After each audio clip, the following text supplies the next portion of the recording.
واللاتی یاتین الفاحشۃ من نسائکم، اور وہ عورتیں تمہاری عورتوں میں سے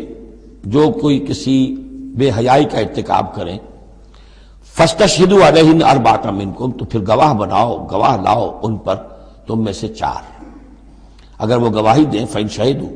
اگر گواہی دیں کہ ہاں اس عورت نے بدکاری کی ہے، فامسکوہن فی البیوت، تو پھر ان عورتوں کو گھروں میں بند کر دو، حتی یتوفاہن الموت،